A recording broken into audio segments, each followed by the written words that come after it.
So, welcome to Astrology, guys. A whole new way to understand our Mother Earth.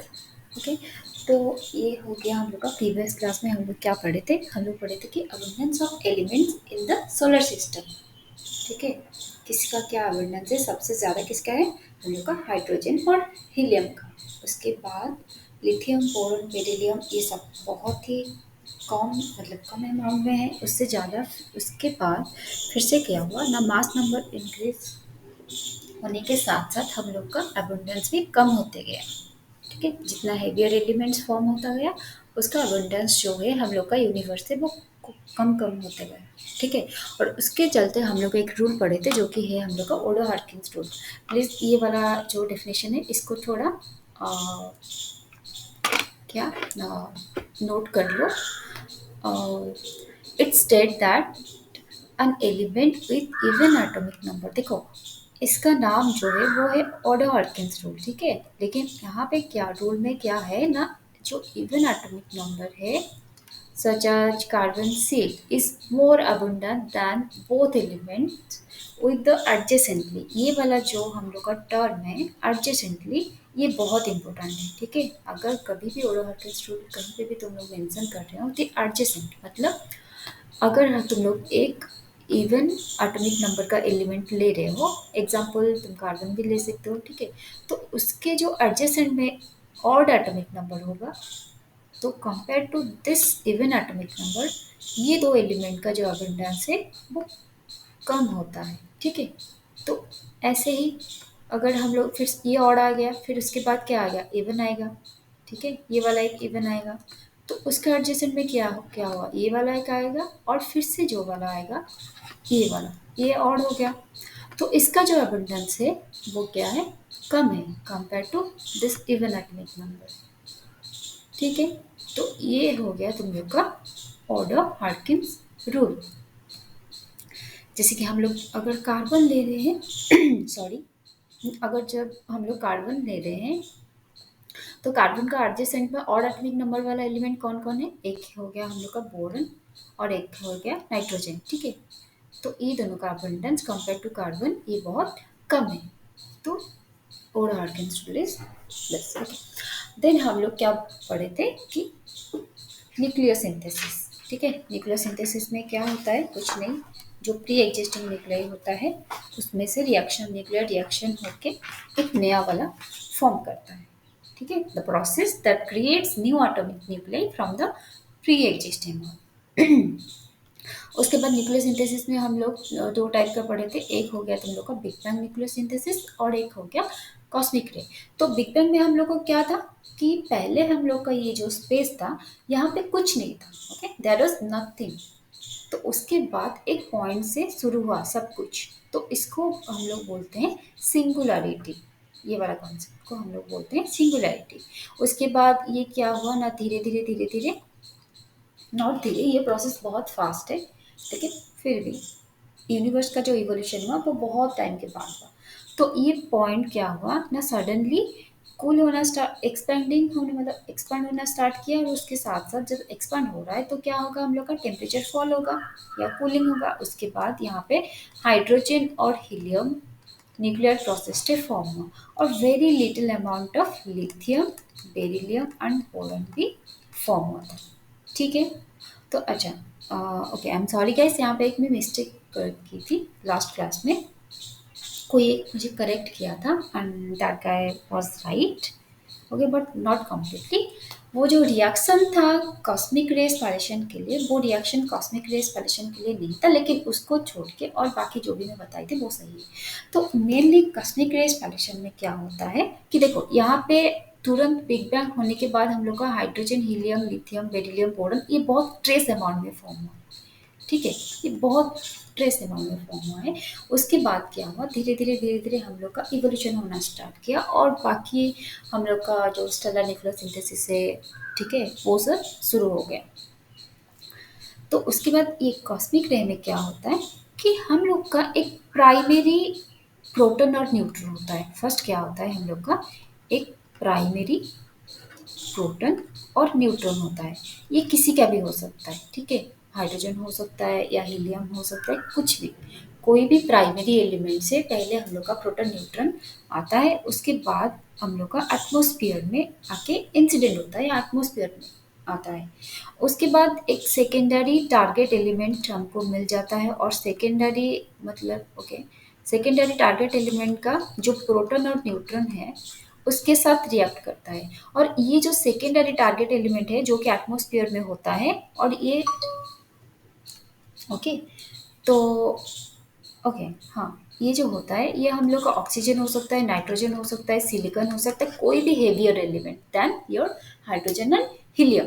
तो उसके साथ react करके क्या बन मतलब देता है हम लोग का जो भी हो गया, बोरन हो गया एंड योर लिथियम हो गया। ठीक है, तो ये वाला देखो, बोरन भी बोरन के साथ रिएक्ट करके हम लोग को क्या और एक बोरन पार्टिकल दे सकता है। देखो ये एक हो गया, ये वाला हम लोग का प्राइमरी मतलब न्यूट्रल। ठीक है, और ये बोरन का हम लोग का हो गया सेकेंडरी। तो ये दोनों क्या हुआ, बॉम्बार्डमेंट होने के बाद हम लोग को एक नया बोरन मिल रहा है। तो this is all about cosmic rays pollution. Okay, समझ में आ रहा है ना? ओके, तो नेक्स्ट आज का टॉपिक स्टार्ट करते हैं जो कि है स्टेलर न्यूक्लियर सिंथेसिस। ठीक है, और यहाँ पे जो स्टेलर वर्ड है वो स्टेलर इज नथिंग बट जो कि स्टार रिलेटेड है। ठीक है, connected with stars.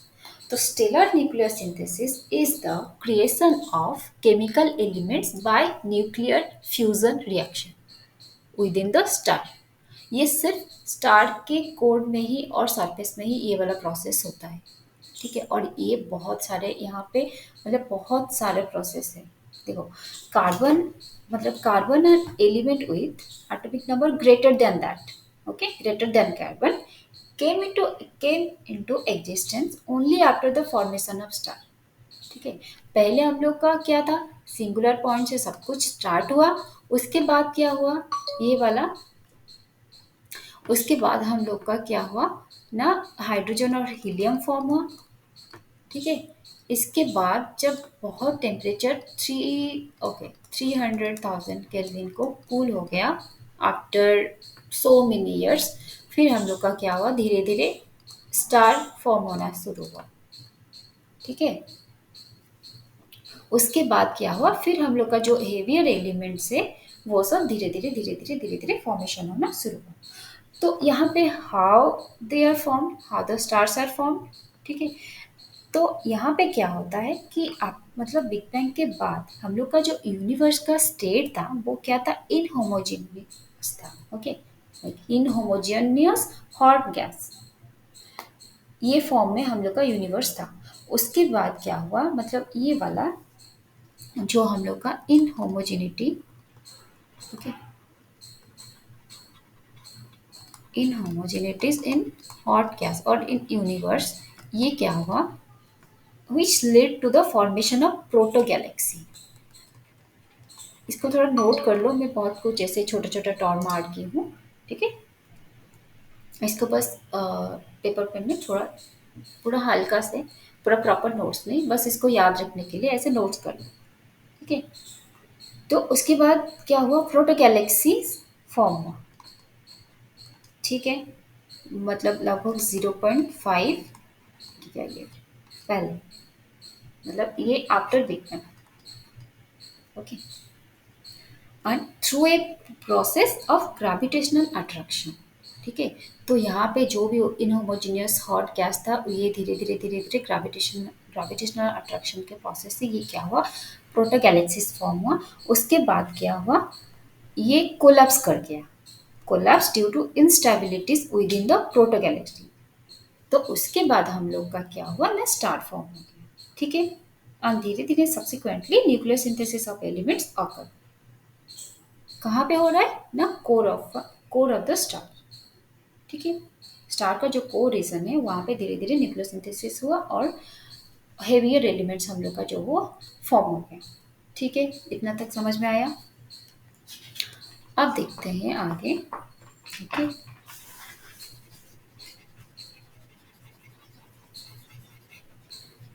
तो हम लोग का स्टार का जो कोर था उसमें किस प्रोसेस से जो एलिमेंट है फॉर्म हो रहा था, either by process of nuclear fusion और न्यूक्लियर फिशन में क्या होता है, न्यूक्लियर फिजन हो रहा है, ठीक है। दो एटम और दो न्यूट्रॉन प्रोटॉन कुछ भी हम लोग का सब एटॉमिक पार्टिकल फ्यूज करके एक नया मतलब एटम फॉर्म कर रहा है। और फिशन जो है वो एक सिंगल न्यूक्लियस से और एक प्री एग्जिस्टिंग सब एटॉमिक पार्टिकल से और एटम से मतलब बहुत सारा नया पार्टिकल फॉर्म हो रहा है, ठीक है। तो here hydrogen was the sole starting material. सब कुछ स्टार्ट होता है हम लोग का हाइड्रोजन से, ठीक है। And this view of nucleosynthesis is called the polygenetic hypothesis. Polygenetic, देखो पॉलीजेनेटिक तुम लोग को टर्म से ही पता चल रहा है। पॉलीजेनेटिक मतलब ये वाला मल्टीपल ओरिजिन है उसका, ठीक है। पॉलीजेनेटिक हाइपोथेसिस ये जो हो गया हम लोग का मल्टीपल, और ये क्या ओरिजिन कि डिफरेंट डिफरेंट प्रोसेस से डिफरेंट डिफरेंट एलिमेंट फॉर्म होता है which is heavier than your hydrogen and helium, ठीक है। उसके बाद धीरे धीरे हम लोग का जो भी एलिमेंट्स है वो फॉर्म हो गया, ठीक है। और यहाँ पे क्या होता है, the successive nuclear fusion process each of which occurs inside stars at specific temperature at first was. तो हम लोग का जब भी स्टार का जो टेम्परेचर धीरे धीरे इंक्रीज होता गया, ठीक है, ये न्यूक्लियोसिंथेसिस प्रोसेस होता गया, उसमें बहुत सारा एनर्जी क्या रिलीज होना शुरू हुआ। तो धीरे धीरे इसका क्या हुआ, जो टेम्परेचर है हम लोग का, जो पहला जो स्टार फॉर्म हो गया उसका जो टेम्परेचर है और डेंसिटी है, ये क्या हुआ धीरे धीरे बढ़ता गया, इंक्रीज होता गया। इसको स्टोरी के जैसे याद रखो, बहुत मजा आएगा, ठीक है। तो धीरे धीरे जैसे इंक्रीज होता गया, देखो ये हाइड्रोजन क्या है, सबसे लाइटेस्ट एलिमेंट है। तो जब स्टार फॉर्म हुआ उसमें पहले हम लोग का क्या हो रहा था, सिर्फ हाइड्रोजन बॉन्ड हो रहा था। हाइड्रोजन बॉन्ड होके हम लोग को डिफरेंट एलिमेंट दे रहा था, मेनली हम लोग का हीलियम हो गया और very less amount of lithium boron beryllium जो भी है। उसके बाद जब टेम्परेचर उतना तक पहुंच गया जैसे जहाँ पर हम लोग का हीलियम बर्निंग भी स्टार्ट हो गया।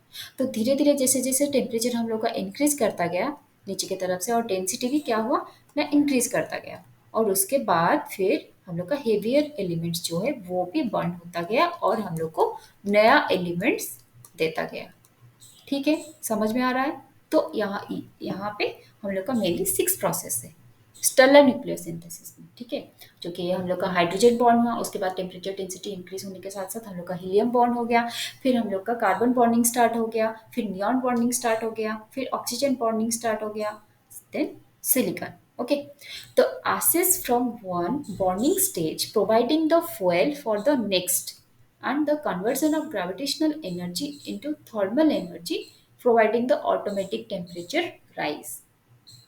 तो ये समझ में आ रहा होगा कि हाइड्रोजन बॉन्डिंग में हम लोग को जो भी एनर्जी मिला तो उस हिसाब से हम लोग का टेम्परेचर भी इंक्रीज हो रहा है।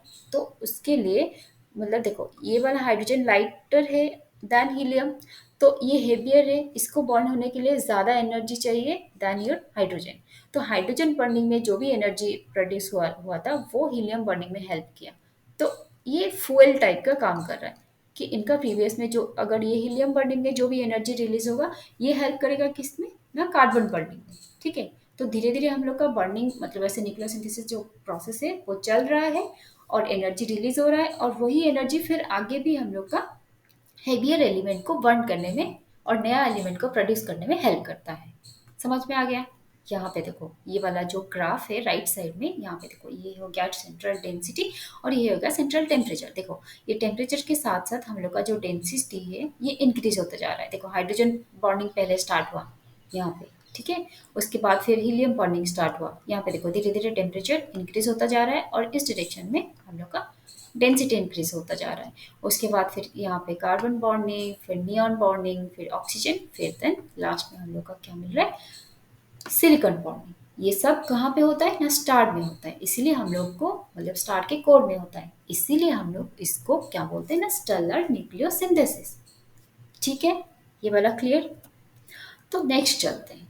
अच्छा, तो यहाँ पे हाउ डू स्टार साइन, तुमको पता होगा कुछ तो स्कूल में और तुम्हारा जो सब्जेक्ट होता है तो उसमें से होता है। तो ये सिंपल सा क्वेश्चन है, okay. Because of exothermic nuclear reaction, ठीक है। यहाँ पे दो टर्म आता है एक्सोथर्मिक एंड एंडोथर्मिक। ये पता होगा, फिर भी मैं थोड़ा बता देती हूँ। एक्सोथर्मिक क्या है? जिस रिएक्शन में हम लोग का हीट जेनरेट होता है। जो हीट जो है, देखो ये हम लोग का रिएक्टेंट साइड हो गया और ये कुछ प्रोडक्ट देगा।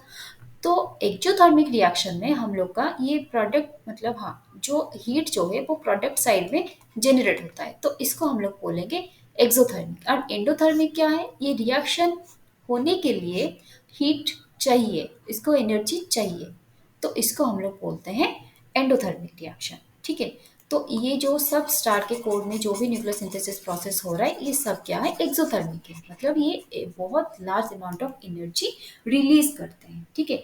तो स्टार क्यों साइन करता है? Because of that exothermic nuclear reaction occurring in their course. ठीक है। The energy released by this processes result in thermal expansion, जो कि फिर मतलब ग्रेविटेशनल कोलैप्स को बैलेंस करता है। ठीक है। इसीलिए फिर स्टार जो है एक स्टेबल स्टेट में रह पाता है। ठीक है। तो हम लोग का जो स्टार से हम लोग का जो स्टार है, कोई भी मान लो हम लोग का सन भी हो गया, तो इसका क्या है? जो कोर होता है वो बहुत हाई टेम्परेचर होता है, और उसका जो आउटर लेयर है वो बहुत मतलब कंपेयर टू दिस ये बहुत लेस होता है। ठीक है। ये सारा स्टार मतलब सारे स्टार के केस में होता है। जैसे कि मान लो अगर हम लोग एग्जांपल फॉर एन एग्जांपल ले सकते हैं कि हम लोग का सन, ठीक है, हम लोग का सन भी एक स्टार है, हम लोग का सबसे नियरेस्ट स्टार। तो इसका सरफेस टेम्परेचर क्या है ना? 5700 केल्विन ओनली। लेकिन अगर हम लोग कोर का टेम्परेचर ऐसे मेजर करें तो ये आता है 14 × 10⁻⁶ केल्विन। ओके। तो देखो कितना मतलब फर्क है यहाँ पे, डिफरेंस कितना ज़्यादा है। ठीक है। और ये सारा स्टार तक के मतलब सारे स्टार के केस में होता है। उसका जो आउटर लेयर है उसका टेम्परेचर हम लोग का कम रहता है कंपेयर टू कोर। ओके। तो यहाँ पे देखो कुछ classifications of stars based on their colour which is related to their temperature. तो यहाँ पे क्या हो रहा है ना, टेम्परेचर हम लोग का डिक्रीज होता जा रहा है। ये ओ जो है ये सबसे हाईएस्ट टेम्परेचर वाला है। ठीक है। ये temperature decreases in this direction. Okay. तो इसको थोड़ा याद रखना। ये है एक स्टार का क्लासिफिकेशन जो कि OBAFGKM। ठीक है। ये धीरे धीरे क्या होता है, ओ जो है सबसे ज़्यादा टेम्परेचर में है। ये वाला देखो राइट साइड में जो डायग्राम है इसमें तुम देख सकते हो। और जैसे जैसे हम लोग का टेम्परेचर मतलब बढ़ता जा रहा है, यहाँ पे देखो जैसे जैसे हम लोग का टेम्परेचर इंक्रीज होता जा रहा है, इसका कलर में चेंज हो आ रहा है। क्यों?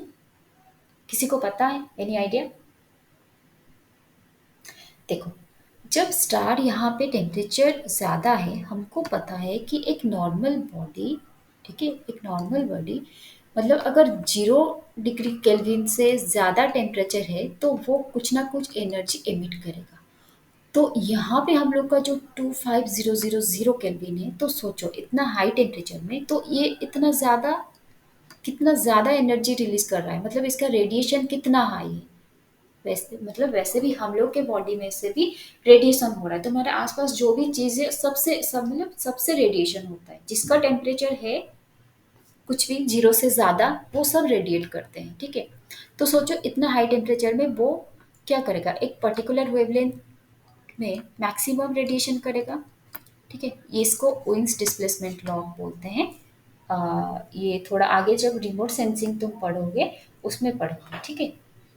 तो ये क्या होता है ना, देखो मैं अभी थोड़ा बता भी देती हूँ कि जो लैम्बडा मैक्स है ये डिपेंड करता है कि टेम्परेचर क्या है। ठीक है। लैम्बडा मैक्स क्या है? Wavelength of that maximum radiation. ठीक है। और इसका मतलब जो फॉर्मूला है ये है B/T। ठीक है। तो यहाँ पे बी हो गया बस विंस डिस्प्लेसमेंट कांस्टेंट, तो इसको हम लोग बाद में रिमोट सेंसिंग में आएंगे। तो इतना जान लो, तो इसका जो टेम्परेचर जो है वो इतना हाई है तो ये सबसे ज़्यादा रेडिएशन करता है, तो इसीलिए क्या है उसका कलर जो है ये देखो पूरा वाइट है। ठीक है। क्योंकि हमको पता है जो नहीं, वाइट तो सिर्फ विजिबल कलर है लेकिन वो बाकी सब रेडिएट मतलब बाकी सब वेवलेंथ का भी रेडिएट करता है। तो धीरे धीरे जैसे टेम्परेचर हम लोग का डिक्रीज होता जाता है वो कलर उसका चेंज होता जाता है। ठीक है। And our sun is that yellow colour. ठीक है। हम लोग का सन जो है इस कैटेगरी में आएगा जो कि जी है। तो सोचो उसका टेम्परेचर कंपेयर करें तो कितना कम है। देन हम लोग का जो अदर स्टार्स है, ठीक है। और धीरे धीरे धीरे धीरे क्या होगा, ऐसे टेम्परेचर क्या कम था, मतलब कम भी हो सकता है कि नहीं, फिर ज़्यादा बढ़ेगा, फिर हम लोग का रेड जायंट फेज आएगा, फिर व्हाइट डॉर्ट फेज आएगा, तो वो आगे बढ़ेंगे, ठीक है। तो अभी जान लो, अभी हम लोग का जो स्टार है वो क्लास जी में आता है, ठीक है। उसके बाद एक टर्म आता है कि population, okay, population of star. यहाँ पे टू टाइप का पॉपुलेशन होता है। पॉपुलेशन वन में क्या है ना, जो कि सेकेंड जनरेशन और लास्ट जनरेशन स्टार है, ठीक है, जो कि हम लोग का सेकेंड और लास्ट जनरेशन स्टार्स, ठीक है। Generally located in the main disc of the galaxy. ये वाला देखो, ये अगर हम लोग का गैलेक्सी हो गया तो इसका जो मेन डिस्क है ये सराउंडिंग में, ये सेम प्लेन में जो वाला है, उसको हम लोग क्या बोलेंगे ना, पॉपुलेशन वन। और मेनली जो सेकेंड और लास्ट जनरेशन के स्टार होते हैं वो यहाँ पे रहते हैं, ठीक है। और जो पॉपुलेशन टू है वो क्या होते हैं, ओल्डर स्टार होते हैं, ठीक है। ये हॉलो में रहते हैं, मतलब अगर मेनली तो ग्लोबुलर ये जो क्लस्टर है, ठीक है, ये दूसरा प्लेन हो गया, तो इसमें रहता है, मेन डिस्क में नहीं रहता, ठीक है। तो अच्छा, तो पॉपुलेशन वन में और एक क्या है ना, पॉपुलेशन वन जो है वो यंगर स्टार हो गया, ठीक है। मतलब जैसे कि हम लोग माने ये सेकेंड और लास्ट जनरेशन का सन हो गया ना, तो ये वाला क्या हो गया, यंगर हो गया। एंड पॉपुलेशन टू वाला जो हो गया, ये हम लोग का ओल्डर हो गया, ठीक है। और यहाँ पे जो मेटल परसेंटेज है जो 0.1% है। और मेटल मतलब जो हाइड्रोजन और हीलियम को छोड़ के, इसको छोड़ के और बाकी जो हेवियर एलिमेंट्स है उसका कंसंट्रेशन और उसका अबंडेंस यहाँ पे वेरी वेरी वेरी लेस है, जो कि 0.1% से भी लेस है, सॉरी, ओके। और पॉपुलेशन वन में क्या होता है ना, ये 1 to 3% तक होता है, और बाकी सब हाइड्रोजन और हीलियम से बना रहता है, सोचो, ठीक है। यहाँ पे मेटल परसेंटेज ओनली 1 to 3% है। और मेटल क्या है, जिसका हम लोग का हाइड्रोजन और हीलियम को छोड़ के और हम लोग का जो बाकी एलिमेंटल टेबल में जो भी एलिमेंट्स है उसको हम लोग ऐसे मेटल कहेंगे, ठीक है। तो उसके बाद फिर हम लोग का क्या हुआ, ये हो गया, तो हम लोग का पॉपुलेशन ऑफ स्टार क्या है, second generation, first generation, okay. यहाँ पे फर्स्ट जनरेशन और सेकेंड जनरेशन में मैं थोड़ा बोल देती हूँ। फर्स्ट जनरेशन कौन सा है, फर्स्ट जनरेशन ये वाला जो पॉपुलेशन टू ओल्डर है, वो form shortly after big bang. जो बिग बैंग हुआ था वो तुरंत ही फॉर्म हुआ था उस टाइम पे, ठीक है। और प्राइमरीली कंटेन्स हाइड्रोजन है, हीलियम, तो उसको हम लोग बोलते हैं first generation. And second generation जो है वो क्या होता है ना, उसमें थोड़ा ज़्यादा हेवियर एलिमेंट होता है, लाइक यहाँ पे देखो ये 1 to 3% है, और यहाँ पे वन मतलब 0.1% है, ठीक है। तो ये हो गया हम लोग का first generation, second generation, population one, population two, ठीक है। फिर हम लोग चलते हैं, एक है एचआर डायग्राम। यहाँ पे डायग्राम देख के तुम लोग ऐसे, यहाँ पे देखो कुछ कुछ नया नया टर्म आ रहा है जो कि सुपर जियांट्स है। यहाँ पे ये वाला रेड जियांट है, ओके, ये वाला क्या है हम लोग का, रेड जियांट्स। और ये मेन सीक्वेंस स्टार है, मेन सीक्वेंस स्टार्स। और ये हो गया हम लोग का फाइव गॉड। और यहाँ पे तुम लोग देख सकते हो ये वाला ग्राफ में, ये सरफेस टेम्परेचर जो है इस तरफ इंक्रीज होता है, और यहाँ पे इंक्रीज लुमिनोसिटी, लुमिनोसिटी मतलब ये ब्राइटनेस और एनर्जी, ओके।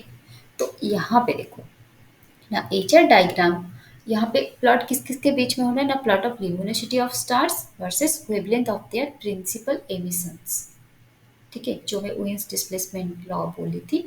तो उस वेवलेंथ वर्सेस लुमिनोसिटी, ठीक है, हम लोग ये वाला एचआर डायग्राम प्लॉट हुआ है। तो most stars, about 90% star, fall along an array defining an inverse correlation between these two properties, which is your main sequence star, ठीक है। इसका मतलब जिसका वेवलेंथ मतलब प्रिंसिपल एमिशन, जिसका वेवलेंथ हम लोग का मैक्सिमम होता है, ठीक है, और उसका जो है लुमिनोसिटी मिनिमम होता है, ये हो गया हम लोग का inversely proportional to each other, ठीक है। ये maximum wavelength and your luminosity, इसका मतलब जब वेवलेंथ इंक्रीज करेगा, ये जो मतलब लुमिनोसिटी डिक्रीज करेगा। अगर वेवलेंथ डिक्रीज करेगा देन लुमिनोसिटी इंक्रीज करेगा। ये कैसे, मैं बताती हूँ, ओके। तो तो लुमिनोसिटी क्या है ना, लुमिनोसिटी कुछ नहीं है, it is a measure of energy emitted by a star over all wavelengths. ठीक है, जो भी वेवलेंथ हम लोग का जो भी रेडिएशन है, लुमिनोसिटी क्या है, luminosity that energy emitted by a star over all wavelengths. पूरा सब वेवलेंथ में वो जितना एनर्जी एक स्टार एमिट करता है उसको हम लोग लुमिनोसिटी बोलते हैं। ठीक है, तो यहाँ पे क्या होता है, हम लोग का पता है ये जो एनर्जी हो गया ये हम लोग का एच न्यू हो गया। ठीक है, H is your Planck constant और न्यू इज योर फ्रीक्वेंसी। ठीक है, तो यहाँ पे अगर हम लोग एक वेव, मतलब ये वाला मे भी एक, हाँ ये वाला एक अगर हम लोग वेव कंसिडर करें, मतलब वेव ही है। ठीक है, ये हो गया हम लोग का लैम्डा, ये हो गया हम लोग का वेव हाइट, जो भी यहाँ पे कुछ चाहिए नहीं। और फ्रीक्वेंसी क्या है कि एक पॉइंट में एक सेकेंड में कितना वेव, मतलब कंप्लीट, मतलब यहाँ से यहाँ तक एक वेव है, ये कितना कंप्लीट करता है। ठीक है, उसका टाइम पीरियड क्या है। तो यहाँ पे क्या हो गया हम लोग का, फिर आते हैं H nu is equal to हम लोग का फ्रीक्वेंसी हो गया। तो हमको पता है ये जो लामड़ा है वो इन्वर्सली प्रोपोर्शनल टू न्यू। ठीक है, ये फ्रीक्वेंसी मतलब जब वेवलेंथ बढ़ेगा तब फ्रीक्वेंसी हम लोग का घटेगा। यहाँ पे देखो कैसे, ये हो गया हम लोग का एक वेव और ये हो गया हम लोग का दूसरा।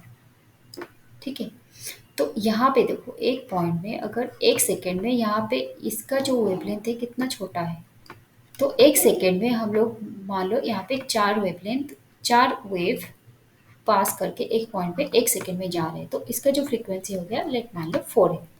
लेकिन उतना टाइम में यहाँ पे कितना होगा, इसका वेवलेंथ बहुत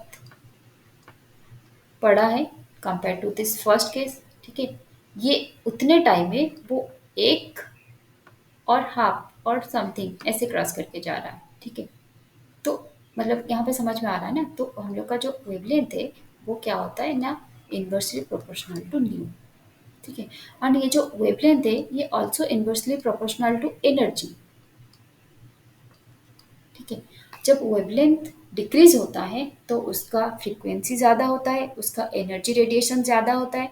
ठीक है, तो यहाँ पर हो गया, और लुमिनोसिटी भी क्या होता है ना, इन्वर्सली प्रोपोर्शनल है। तो ये जो वेवलेंथ हो गया ये सबका दुश्मन बन गया। ठीक है, ये सबका दुश्मन बन गया और इसके साथ सब लोग इन्वर्सली प्रोपोर्शनल है। जब जब मतलब ये वेवलेंथ कम होता है तो एनर्जी इंक्रीज होता है, फ्रीक्वेंसी इंक्रीज होता है, सब कुछ इंक्रीज होता है, लुमिनोसिटी इंक्रीज होता है, हम लोग का मैक्सिमम रेडिएशन का जो, हाँ ये भी इंक्रीज होता है रेडिएशन अमाउंट। और जब ये मतलब इंक्रीज करता है तो सब लोग डिक्रीज करने लगते हैं। तो अब हम लोग देखते हैं कि मेन सीक्वेंस स्टार क्या है और उसमें क्या हो रहा है। ठीक है, तो जब भी हम लोग का नया स्टार फॉर्म होता है तो उसको हम लोग क्या होता है, वो 90% जो भी है 90% हम लोग का मेन सीक्वेंस स्टार में आता है। तो जब वो वाला प्रोसेस से हम लोग का स्टार फॉर्म होना शुरू होता है वो आते हैं मेन सीक्वेंस स्टार। ठीक है, उसके बाद धीरे धीरे वो स्टार का इवोल्यूशन होना शुरू होता है। और इवोल्यूशन होने के बाद ये वाला देखो, इसका मेन सीक्वेंस स्टार का जो फील्ड है कितना ब्रॉड है। ठीक है, तो जो भी नया स्टार, जो फर्स्ट जनरेशन स्टार हम लोग का फॉर्म होता है वो मेन सीक्वेंस स्टार में आता है। धीरे धीरे उसका इवोल्यूशन होके कुछ कुछ स्टार रेड जायंट्स बन जाते हैं, कुछ कुछ व्हाइट डार्क बन जाता है। ठीक है, और कुछ कुछ ऐसे सुपर जायंट्स बन जाते हैं। तो देखते हैं आगे।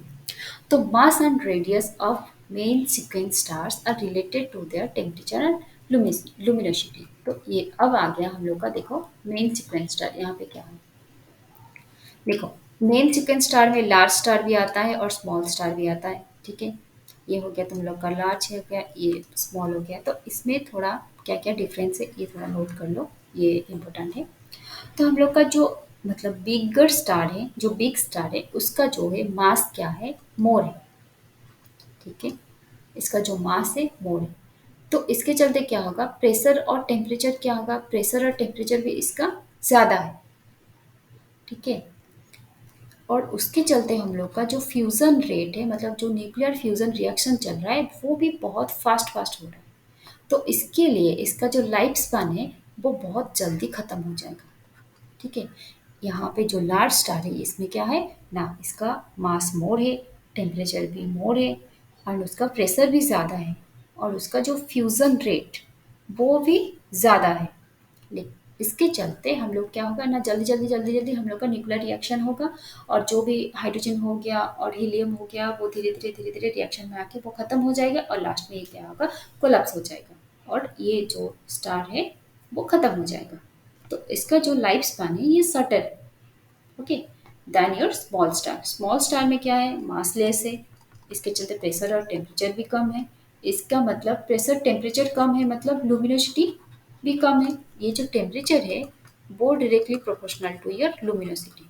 जितना टेम्परेचर हाई रहेगा उतना वो ज़्यादा लुमिनस रहेगा। इसका मतलब वो ज़्यादा रेडिएट करेगा, उसका रेडिएशन हाई होगा। ठीक है, और इसका जो है हम लोग का क्या होगा, लाइफ जो है वो लॉन्गर होगा। क्यों? क्योंकि यहाँ पे जो न्यूक्लियर फ्यूजन रिएक्शन है वो बहुत स्लो होगा, वो स्लो चलेगा। ठीक है, और हम लोग यहाँ पे एग्जांपल ले सकते हैं जो हम लोग का प्रीवियस स्टार का जो डिवीजन हुआ था।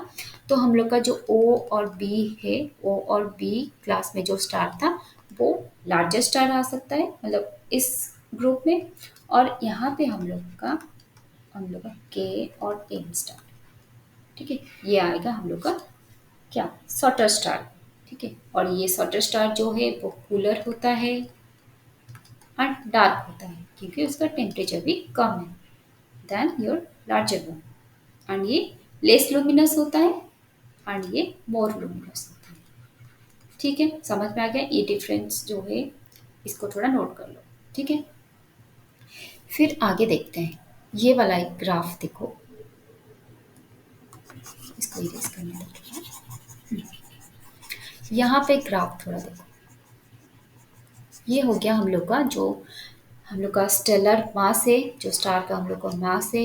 और ये हो गया हम लोग का मेन सीक्वेंस लाइफ टाइम। अच्छा, ये जो मैं बोली ये वाला जो डिफरेंशिएशन है ये only valid for main sequence star. ठीक है, क्योंकि हम लोग का स्टार जो फॉर्म होता है वो पहले हम लोग का मेन सीक्वेंस स्टार होता है और हम लोग का जो सन है वो भी अभी यंग है, वो भी मेन सीक्वेंस स्टार में ही आएगा। ठीक है, तो ये मेन सीक्वेंस स्टार का लाइफ टाइम हो गया इस एक्सिस में, और इसमें क्या है, स्टेलर मास हो गया और इसमें स्टेलर लुमिनोसिटी हो गया। तो यहाँ पे देखो कैसे मतलब दोनों ऑपोजिटली वैरी करते हैं, क्योंकि हम लोग का जब स्टेलर मास इंक्रीज हो रहा है, ठीक है, उसका लाइफ टाइम क्या हो रहा है ना, डिक्रीज हो रहा है। यहाँ पे देखो ये दोनों का अगर ग्राफ हम लोग देखेंगे, अगर लुमिनोसिटी और मास के साथ हम लोग देखेंगे, मास जैसे जैसे इंक्रीज हो रहा है हम लोग का ये जो लुमिनोसिटी है, सॉरी क्या हो गया, हाँ, मास जैसे जैसे हम लोग का कम होते जा रहा है, ये यहाँ पे देखो ल्यूमिनोसिटी इंक्रीज होता जा रहा है। ठीक है, तो जो कि मोर मास है, ओके, तो ये मास जो हो गया वो inversely proportional to your lifetime, lifetime of stars. ठीक है, ओके, फिर आते हैं हम लोग का, ये हो गया मेन सीक्वेंस स्टार। अभी मेन सीक्वेंस स्टार में क्या है कि धीरे धीरे हम लोग का और बाकी जो यहाँ पे इस वाला डायग्राम में देखो, ये सॉरी, ये वाला, ये जो सुपर जियंट है और फाइव डॉट है, ये धीरे धीरे क्या होगा, मेन सीक्वेंस स्टार फॉर्मेशन होने के बाद इन लोग का इवोल्यूशन होना स्टार्ट हो जाएगा। ठीक है, और mass and radius of main sequence star are related to their temperature and luminosity. Okay, तो ओके, और थोड़ा बात है मैं बता देती हूँ। ये जो मेन सीक्वेंस स्टार है ये क्या होता है ना, main sequence star produce energy by only hydrogen bonding. ठीक है, मैं जो प्रोसेस तुमको पहले बताई थी, हाइड्रोजन बॉन्डिंग, हीलियम बॉन्डिंग, तो मेन सीक्वेंस स्टार को एनर्जी कहाँ से आता है ना, हाइड्रोजन बॉन्डिंग से आता है। ठीक है, जो कि fusion of hydrogen to produce helium, ये होता है। And the rate at which this reactions occur depend on temperature and density. अगर टेम्परेचर हाई होता है तो वो जो बॉन्डिंग रेट है वो फास्ट होता है। ठीक है, अगर डेंसिटी भी ज़्यादा होता है तो भी वो ज़्यादा होता है। ठीक है, hence hot and massive stars release more energy than smaller and cooler star. मैं बोली अभी रेडिएशन इनका ज़्यादा होता है। ओके, उसके बाद क्या होता है, वहाँ पे जो हाइड्रोजन जो फॉर्म हुआ होता है वो ख़त्म हो जाता है जल्दी जल्दी, उसके चलते हम लोग का लाइफ स्पेन क्या होता है, कम हो जाता है। ठीक है, तो जिसका, अब याद रखना, जिसका मास ज़्यादा होगा और जो लार्जर स्टार होगा, उसके कोर में और उसके अंदर जो न्यूक्लियोसिंथेसिस प्रोसेस है और ये जो मेनली हाइड्रोजन बॉन्डिंग प्रोसेस है, ये बहुत फास्ट रेट में होता है और उसका लाइफ स्पैन शॉर्टर होता है। वो जल्दी जल्दी मतलब रिएक्शन होके सारा हाइड्रोजन क्या होगा, कंज्यूम कर लेगा और उसके चलते वो कोलैप्स हो जाएगा। ठीक है, इतना तक समझ में आया? ओके, अब देखते हैं ये जो मेन सीक्वेंस स्टार है, हम लोग का जो मेन सीक्वेंस स्टार है, इसका दो एक्सेप्शन है। एक हो गया तुम लोग का red giant and another one is a white giant। ठीक है, तो ये इवोल्यूशन होके कैसे फॉर्म हो रहा है ये वाला देखो। तो पहले क्या होता है हम लोग का, यहाँ पे मतलब जो स्टार है तो उसमें क्या होता है ना, हाइड्रोजन फॉर्म, मतलब हाइड्रोजन और हीलियम ही मेनली रहता है। ठीक है, उसके बाद हाइड्रोजन बॉन्ड होना शुरू होता है।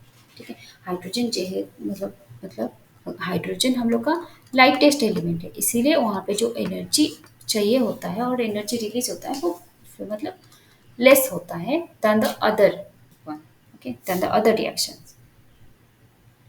तो यहाँ पे उसके बाद हम लोग का हाइड्रोजन बर्न होके क्या होता है, हीलियम फॉर्म करता है। ठीक है, उसके बाद क्या होता है ना, ये जो मतलब हीलियम है, ओके, ये वाला देखो, ये एक स्टार हो गया, ये कोर हो गया और ये इसका सरफेस हो गया। ठीक है, यहाँ पे न्यूक्लियर फिशन में हाइड्रोजन था, हाइड्रोजन बॉन्ड होके ये हीलियम हो गया।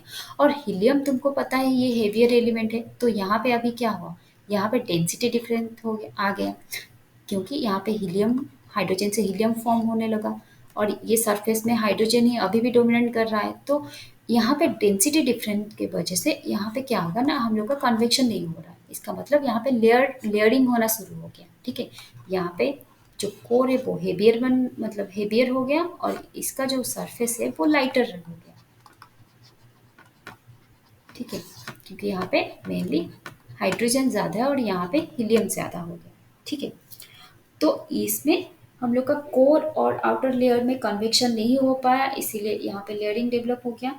फिर क्या हुआ, ये जो मतलब इंटीरियर पार्ट जो है इसका कोर कोलैप्स हो गया, क्योंकि ये जो हीलियम है वो हेवी हो गया और इसको मतलब ये और रिएक्शन होने के लिए, क्योंकि हीलियम हेवियर एलिमेंट है, उसको अगर बर्न होना मतलब होने के लिए हम लोग को एनर्जी क्या लगेगा, ज़्यादा लगेगा, और उतना एनर्जी इसको नहीं मिल पाया, उसके वजह से हीलियम जो है हीलियम बर्निंग स्टार्ट नहीं हो पाया और उसके चलते ये जो कोर है ये क्या हो गया, कोलैप्स हो गया। देखो मैं फिर से बता रही हूँ, पहले हम लोग का मेन सीक्वेंस स्टार था। ठीक है, उसमें क्या था, हम लोग का मेनली हाइड्रोजन डोमिनेंट था।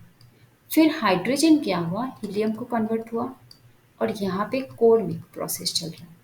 तो कोर में जो हीलियम ज़्यादा हो गया, तो हीलियम का हम लोग का जो डेंसिटी है वो ज़्यादा है, जो मास है वो ज़्यादा है than your hydrogen. Hydrogen is your lighter element और लाइटेस्ट। तो डेंसिटी डिफरेंस के वजह से यहाँ पे जो लेयर है वो कन्वेक्शन नहीं हो पाया, मतलब हाँ मिक्स नहीं हो पाया।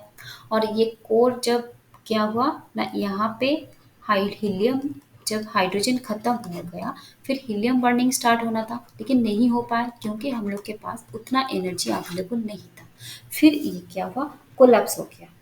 ठीक है, उसका कोर जो है कोलैप्स हो गया and then with enough collapse the layer, okay, the layer immediately above the helium core will begin to bond again hydrogen, okay, which again stabilize the star। तो ये कोलैप्स हो गया, फिर इसके ऊपर लेयर में यहाँ सब हाइड्रोजन था ना, ये जो कोर के सराउंडिंग में जो भी पार्ट है, तो फिर से कोलैप्स होने के बाद क्या हुआ, फिर से हाइड्रोजन बॉन्डिंग होना स्टार्ट हुआ, फिर से। हेलो, हाँ, ओके, अभी हो रहा है या पहले से ही क्लियर नहीं था? अच्छा, अब ठीक है। हेलो,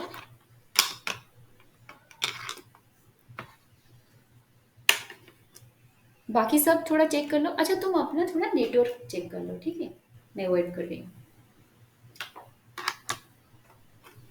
थोड़ा जहाँ पे अच्छा सा नेटवर्क मतलब अच्छे से नेटवर्क आ रहा है वहाँ पे थोड़ा जाके देखो। एंड फिर से जॉइन करो।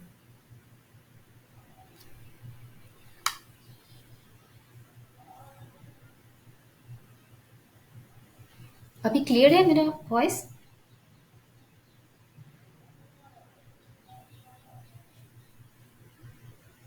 हम्म,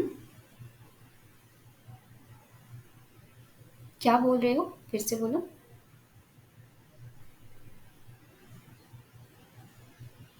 मतलब सबके लिए क्लियर नहीं है या तुम्हारे लिए? थोड़ा चेक कर लो, बाकी सब भी बता दो मुझे एक बार।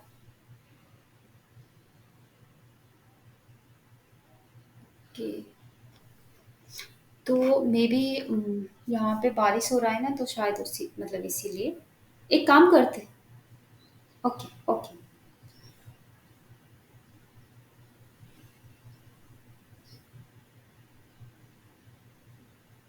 नेटवर्क के नेटवर्क के बाद चल रहा है, तू सो जा।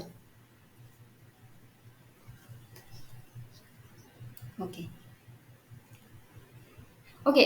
पहले मुझे फिनिश करने दो, उसके बाद हम लोग जब डिस्कशन करेंगे जहाँ पे जिसका मतलब सुनाई नहीं दे रहा था तो मुझे पूछ लेना, ठीक है? मैं फिर से बता दूँ, कोई प्रॉब्लम नहीं है।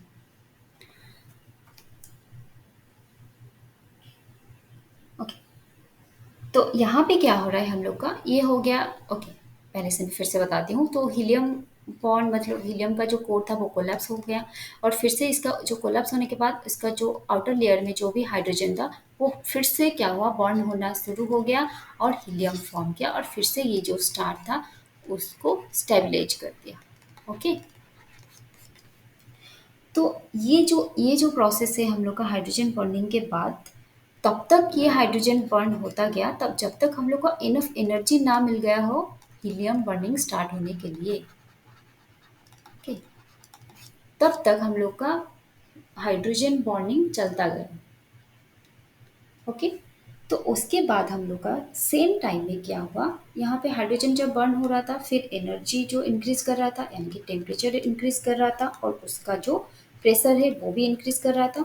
तो तो क्या हुआ, ये कोर का जब हम लोग का हाँ हीलियम हो गया, हीलियम ज़्यादा हो गया, तो तब इसका डेंसिटी जो है वो ज़्यादा हो गया, तो ये कंट्रास्ट करने लगा।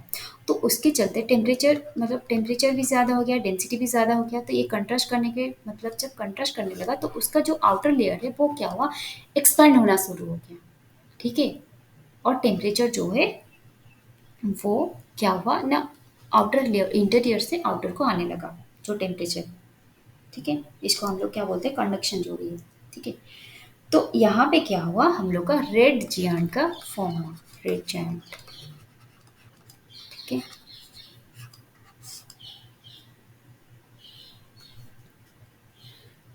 तो मतलब समझ में आया किसी को, या मैं फिर से एक बार बताऊं? बता दो।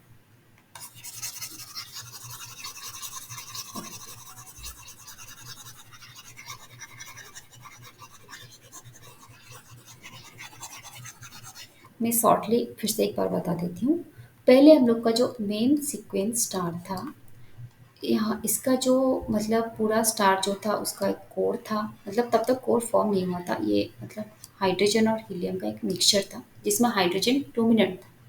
इसके कोर में भी हाइड्रोजन ही था। हाइड्रोजन के बाद क्या हुआ, हम लोग का हीलियम फॉर्म। हीलियम हेवी है, तो इसका जो कोर है वो हाइड्रोजन जब हीलियम बर्न करके हाइड्रोजन जब खत्म हो गया, इसका कोर तब क्या हुआ ना, ज़्यादा डेंस हो गया। ठीक है। उसके बाद फिर इसका ऊपर लेयर हाइड्रोजन लाइटर था, ये मतलब हेवियर था। तो डेंसिटी डेंसिटी कंट्रैक्शन के वजह से ये इसमें कन्वेक्शन नहीं हो पाया, तो इसका कोर जो है वो क्या हुआ, कोलैप्स हो गया। ठीक है।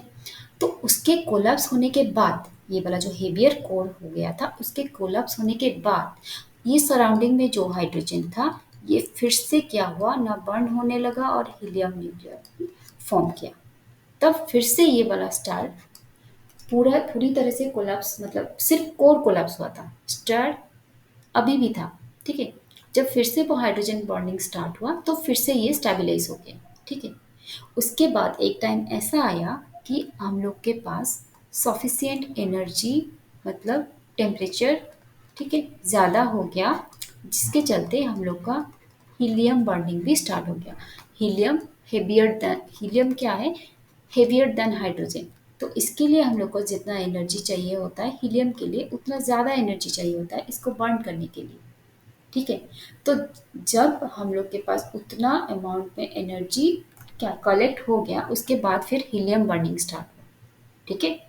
एंड सेम टाइम में हम लोग का क्या हुआ, ये जो एनर्जी हीलियम बर्निंग में रिलीज हो रहा था वो इंटीरियर से ट्रांसफर होके आउटर लेयर तक आ गया। ठीक है। और उसके चलते ये जो स्टार जितना बड़ा था ये क्या हो गया, एक्सपैंड होके और बड़ा बन गया। ठीक है। और लार्ज स्टार बन गया। तो इसको हम लोग क्या बोलते हैं, रेड जायंट। समझ में आया? तो रेड जायंट क्या है ना, a star that is over luminous. क्योंकि हमें पता है कि जो लार्जर स्टार है उसका लुमिनोसिटी ज़्यादा है। तो अभी हम लोग का एक स्टार था और आफ्टर द हीलियम बर्निंग उस स्टार का क्या हुआ ना, वॉल्यूम इंक्रीज हुआ, उसका मास इंक्रीज हुआ। तो उसका लुमिनोसिटी भी क्या हुआ, इंक्रीज हो गया। तो उसको हम लोग रेड जायंट बोलते हैं। और ये है हम लोग का क्या हो गया ना, ओवर लुमिनस। ठीक है। ओके। जो कि रिलेटिव टू हम लोग का मेन सीक्वेंस स्टार। ये रेड जायंट कुछ नहीं, बस मेन सीक्वेंस स्टार का एक्सेप्शन है। ठीक है। अब हम लोग देखते हैं कि ये जो रेड जायंट का जो मतलब स्टार फॉर्मेशन हो गया उसके बाद क्या होगा, धीरे धीरे बॉन्ड होने के बाद ये जो हीलियम भी था वो खत्म हो जाएगा। The helium in the core existed which is depends on their mass. धीरे धीरे मास के चलते, मास अगर कंट्रास्ट होने मतलब होगा और फिर उसका मतलब साइज लार्जर होगा, जो न्यूक्लियर रिएक्शन होगा वो फास्ट होगा, तो उसके चलते धीरे धीरे उसका लाइफ खत्म हो जाएगा। ठीक है। फिर ये हो गया हम लोग का लार्जर स्टार में। ठीक है। और जो लोग मेन सीक्वेंस स्टार में जो स्मॉलर स्टार है उसका क्या होगा ना, स्मॉलर स्टार में ये जो न्यूक्लियर रिएक्शन है वो धीरे धीरे धीरे क्या होगा, सीज हो जाएगा। स्मॉलर स्टार में भी वही सेम रिएक्शन होगा, जो हाइड्रोजन होगा हीलियम होगा लेकिन कम अमाउंट में होगा। तो धीरे धीरे वो रिएक्शन सीज होने के बाद जो एक्सटीरियर है वो ज़्यादा हीट हो जाएगा। ओके। तो एक्सटीरियर है वो उसका टेम्परेचर ज़्यादा हो जाएगा और ये धीरे धीरे क्या बन जाएगा हम लोग का वाइट ड्वार्फ। इसका जो एक्सटीरियर का टेम्परेचर ज़्यादा है लेकिन यहाँ पे कोई न्यूक्लियर जो रिएक्शन है वो नहीं है। क्यों क्यों नहीं है, क्योंकि यहाँ पे जो भी हम लोग का हाइड्रोजन था हीलियम था वो सारा कंज्यूम हो चुका है। ठीक है। सारा एग्जस्टेड हो चुका है। तो यह बन गया हम लोग का वाइट ड्वार्फ। ठीक है। तो white dwarf are your under luminous, क्योंकि वहाँ पे न्यूक्लियर रिएक्शन ही नहीं हो रहा है। ठीक है। तो वहाँ पे एनर्जी ही मतलब प्रोड्यूस नहीं हो रहा है, बस उसका जो आउटर लेयर है वो बस टेम्परेचर उसका हाई है। ठीक है। और उसके बाद धीरे धीरे क्या होगा, एक ब्लैक ड्वार्फ में ये कन्वर्ट हो जाएगा। ब्लैक ड्वार्फ कुछ नहीं है, बस एक क्लस्टर ऑफ आसिस लाइक कार्बन बॉन्डिंग के बाद वो क्या होता है ना, एक जैसे हम लोग का कुछ भी क्या का मतलब ऑर्गेनिक सब्सटेंस तुम जला दो उसके बाद हम लोग को जैसे आस मिलता है, तो उस टाइप से हो जाएगा। बस उसमें कुछ नहीं है, मतलब व्हाइट ड्वार्फ धीरे धीरे और भी ठंडा होके हम लोग का ब्लैक ड्वार्फ बन जाएगा। ठीक है। तो धीरे धीरे हम लोग का क्या होगा, तो ये जो ये कुछ नहीं है, बस एक ग्लोइंग आस ग्लोइंग आसिस। ओके। ये हो गया हम लोग का ब्लैक होल। ओके। तो जो स्टार जिसका मास क्या है ना, 8 सोलर मास से ज़्यादा है। ठीक है। ये धीरे धीरे क्या होगा, ज़्यादा रिएक्शन होके ये एक्सप्लोड कर जाएगा। ठीक है। इसमें एक्सप्लोजन होगा। तो इसको हम लोग बोलते हैं सुपरनोवा। ठीक है। इसको हम लोग बोलते हैं सुपरनोवा।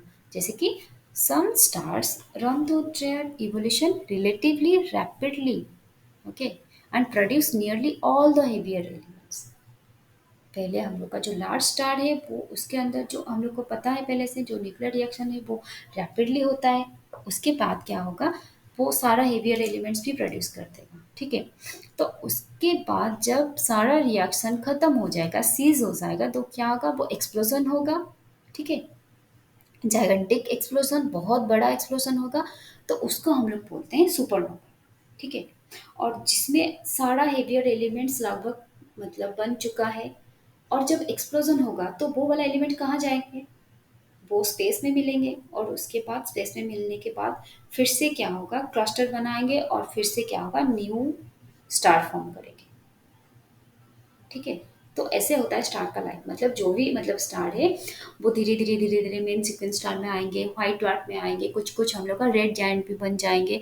उसके बाद मतलब जब सारा रिएक्शन खत्म हो जाएगा तो उसमें एक्सप्लोज़न भी होगा, जिसको हम लोग सुपरनोवा बोलते हैं, और फिर से वो वाला जो एलिमेंट्स है, तो फिर से वो जाके और किसी और मैटर के साथ मिलके फिर से एक नया स्टार बनाएँगे, और उसमें फिर से न्यूक्लियर रिएक्शन होगा, फिर से स्टार स्टेबलाइज़ होगा, उसके बाद फिर से ये वाला जो प्रोसेस है ये कंटिन्यू ऐसे चलता रहेगा, ठीक है? तो अभी लगभग हम लोग का जो ओल्डर स्टार था, वो लगभग मतलब ओनली बहुत बहुत फ्यू अमाउंट में यहाँ अब हम लोग का गैलेक्सी, हम लोग का जो भी यूनिवर्स है उसमें है। सारा का सारा क्या होगा, वो खत्म हो चुका है। ठीक है, अभी जो है वो मतलब नया नया स्टार अभी फॉर्म हो रहे हैं। ठीक है, तो ये था। तो उसके बाद हम लोग क्या करेंगे, देखेंगे कि वो स्टार के जो कोर में हम लोग का जो हाइड्रोजन बॉन्डिंग है, हीलियम बॉन्डिंग है, कार्बन, सिलिकॉन, नियॉन, ये सब बॉन्डिंग है, वो क्या है और उसमें होता क्या है, क्या रिएक्शन है। आज ज़्यादा नहीं पढ़ेंगे, बस हाइड्रोजन और हीलियम बॉन्डिंग बोल दूंगी, फिर नेक्स्ट क्लास में और हम लोग बाकी सब देखेंगे। ठीक है, कि इसको पहले मुझे इरेज करने दो।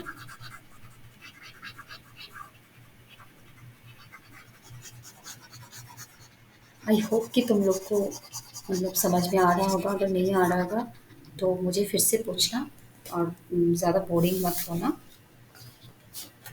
ठीक है, तो ये वाला हम लोग का क्या हो गया, सब स्टार फॉर्म हो गया, उसके मतलब कोर में न्यूक्लियर रिएक्शन हो गया। तो यहाँ पे हम लोग क्या देखेंगे, फर्स्ट देखेंगे हाइड्रोजन बॉन्ड, है ना।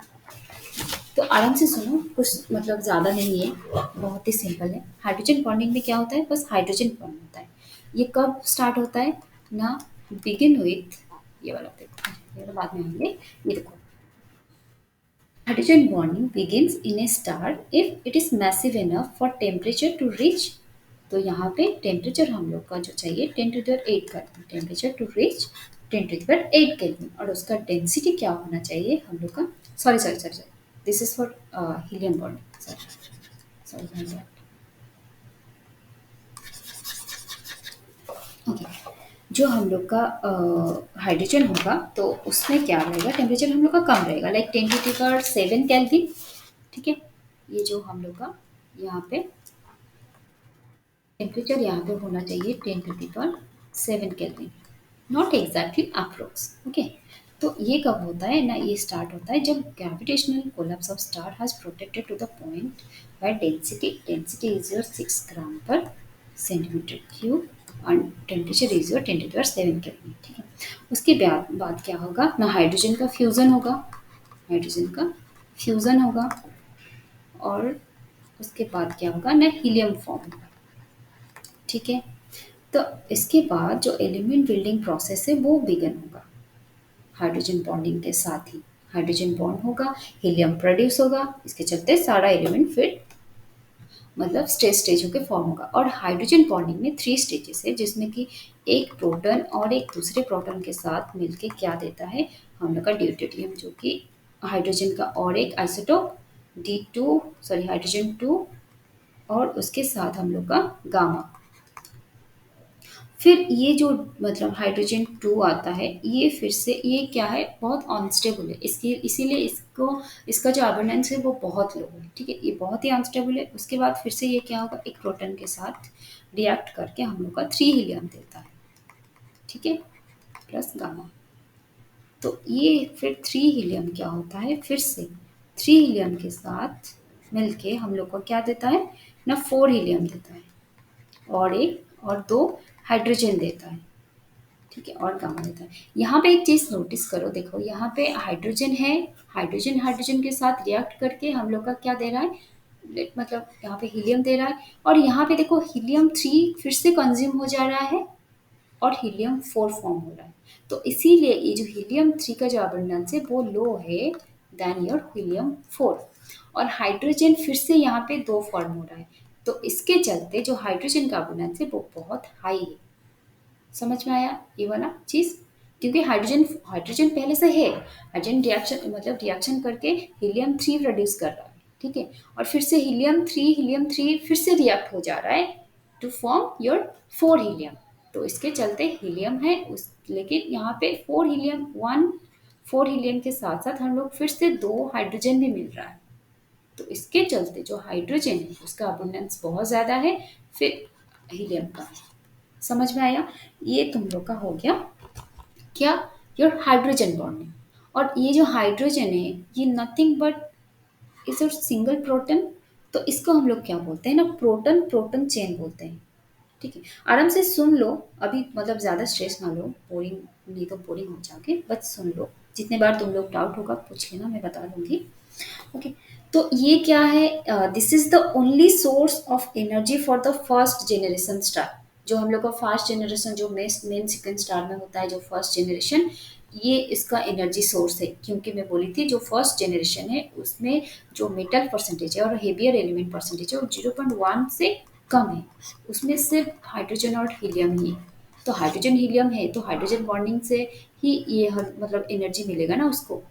तो ये जो हाइड्रोजन बॉन्डिंग हो गया ये source for energy for the first generation star. ठीक है, तो फिर उसके बाद हम लोग का क्या हो गया, यहाँ पे कंप्लीट हो गया तो हम लोग का हाइड्रोजन बॉन्डिंग। ठीक है, और हाइड्रोजन बॉन्डिंग के बाद हम लोग का जो भी वो तो स्टार बन गया हम लोग का मेन सेकेंड स्टार के बाद फिर हम लोग का आ जाएगा रेड जायंट आ जाएगा, फिर व्हाइट ड्वार्फ आ जाएगा। जो लार्जेस्ट स्टार होगा वो रेड जायंट बनाएगा, और जो स्मॉलेस्ट स्टार होगा वो व्हाइट ड्वार्फ, और उसके बाद ब्लैक ड्वार्फ। उसके बाद किसी किसी स्टार का लाइफ स्पैन खत्म हो जाता है, कोलैप्स हो जाता है और उसको एक्सप्लोजन मिल जाता है, और उसको हम लोग बोलते हैं सुपरनोवा।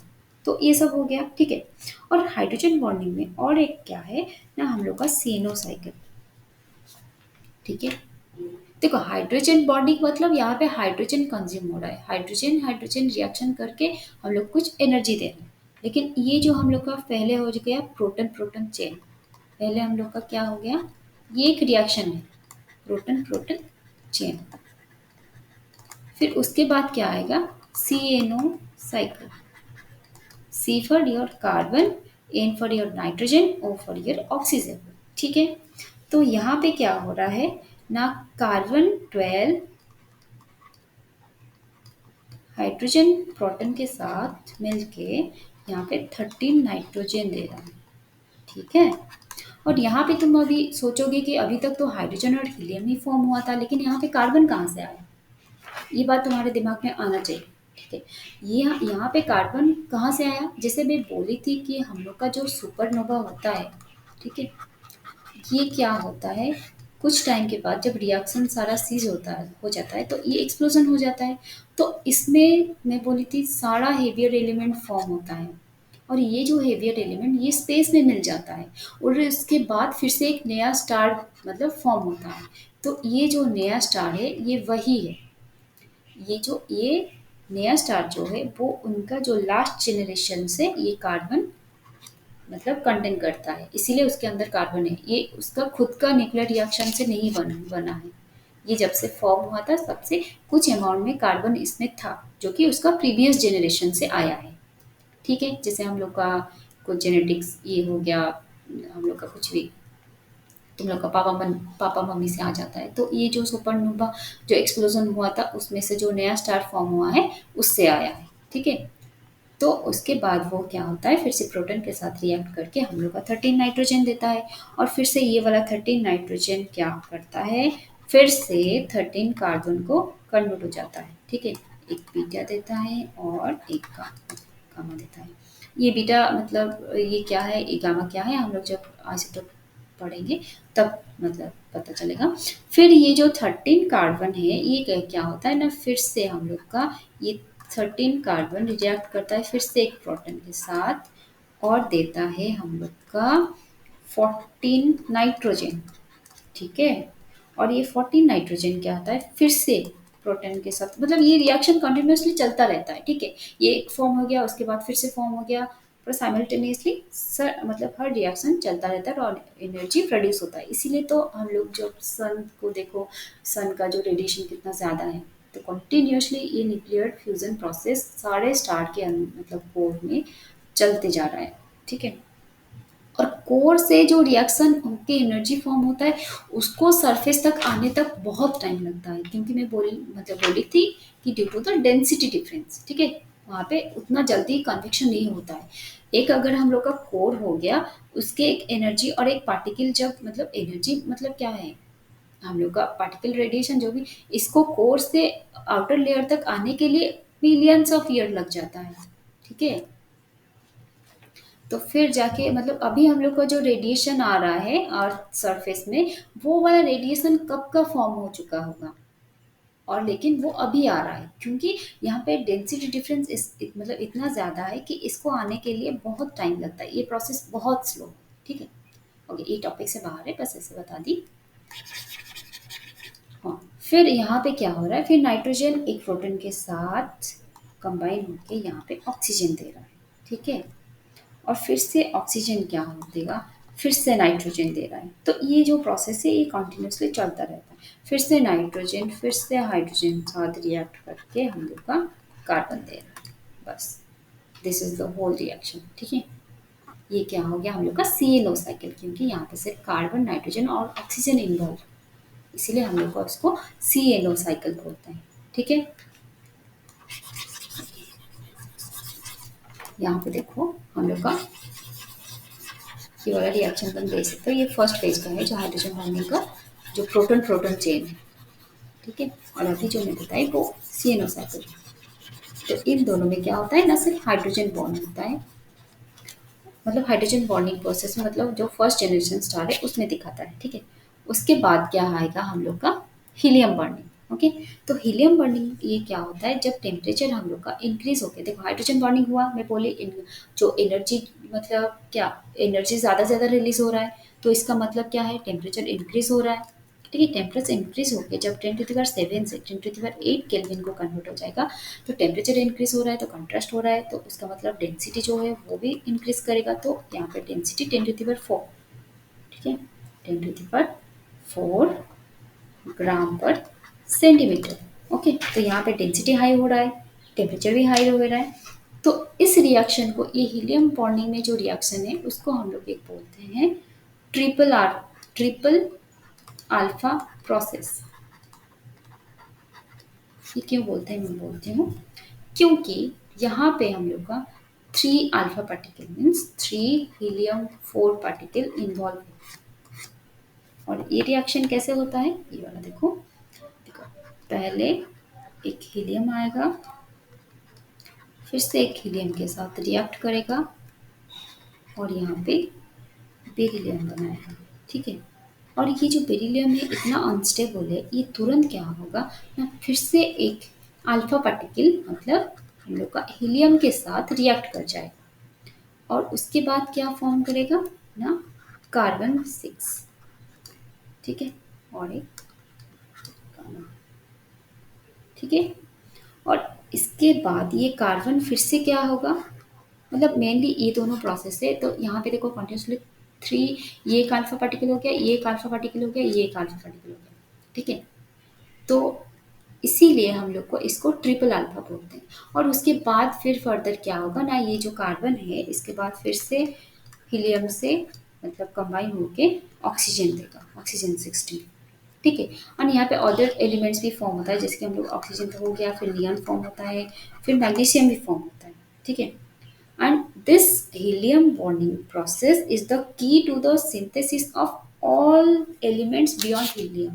Helium के बाद हम लोग का जो भी heavier elements है, इसको फॉर्म होने में हम लोग का ये helium bonding responsible है, ठीक है। तो ये वाला हो गया हम लोग का हाइड्रोजन प्रोसेस और हीलियम, सॉरी हाइड्रोजन बॉन्डिंग और हीलियम बॉन्डिंग। हम लोग क्या जाने, हाइड्रोजन बॉन्डिंग में एक प्रोटॉन प्रोटॉन चेन है, एक CNO साइकिल है, और ये वाला एक ट्रिपल अल्फा प्रोसेस, ठीक है। फिर नेक्स्ट क्लास में हम लोग देखेंगे और बाकी जो रहेगा, ये वाला देखो ट्रिपल अल्फा। ये यहाँ पे एक ये अल्फा पार्टिकल है, ठीक है? ये बेरिलियम के साथ रिएक्ट किया, फिर से बेरिलियम तुरंत क्या हुआ, फिर से अल्फा पार्टिकल के साथ रिएक्ट करके फिर से हम लोग को कार्बन दे दिया, ठीक है? तो अ, इतना है, ठीक है? आज के लिए इतना रहने देते हैं। तो ख़त्म होने से पहले मैं फिर से वो वाला स्टार वाला थोड़ा बताना चाहती हूँ कि हम लोग का जो भी मतलब स्टार है, जो भी मैसिव स्टार है, वो क्या होता है, कंट्रास्ट होता है, मतलब हाँ, जो भी मैसिव स्टार है, वो धीरे-धीरे हम लोग का न्यूक्लियर रिएक्शन सीज़ होता हो जाता है और वो सुपरनोवा को मतलब सुपरनोवा को कन्वर्ट हो जाता है, मतलब एक्सप्लोज़न होने लगता है। उसके बाद क्या होता है, जो हीलियम, हाइड्रोजन, कार्बन और ऑक्सीजन को कन्वर्ट होता है, ठीक है? तो अवेलेबल जो हीलियम है वो ख़त्म हो जाता है, उसके बाद क्या होगा, मतलब रेड जायंट फेज शुरू होता है और सारा हीलियम जब ख़त्म हो जाएगा फिर रेड जायंट फेज जो है वो ख़त्म हो जाता है। फिर से क्या होता है, न्यूक्लियर रिएक्शन सीज होता है, फिर कंट्रैक्शन होना शुरू होता है, फिर जो एक्सटीरियर है वो हीट हो जाता है, फिर जो स्टार है वो एक्सट्रीमली हॉट हो जाता है, लेकिन आउटसाइड से लेकिन अंदर से कोई भी न्यूक्लियर प्रोसेस नहीं होता है। तो उसको हम लोग व्हाइट ड्वार्फ बोलते हैं। जो धीरे धीरे व्हाइट ड्वार्फ गोल होना शुरू होता है वो ब्लैक ड्वार्फ में कन्वर्ट हो जाता है, ठीक है? तो this is the whole sequence of star, ठीक है? फिर से क्या होता है, फिर से सुपरनोवा एक्सप्लोजन के बाद फिर से जो भी हम लोग का एलिमेंट फॉर्म हुआ था वो और किसी और के साथ मिलके और मतलब डिफरेंट एलिमेंट के साथ मिलके फिर से नया स्टार जनरेट करता है। तो स्टार भी ह्यूमन के जैसे ही है, एक दिन मतलब उनका जन्म होता है, फिर से इवोल्यूशन होता है और फिर से क्या होता है, वो लोग मर जाते हैं और फिर से नया स्टार बन जाते हैं, ठीक है? तो that's all for today. Thank you guys.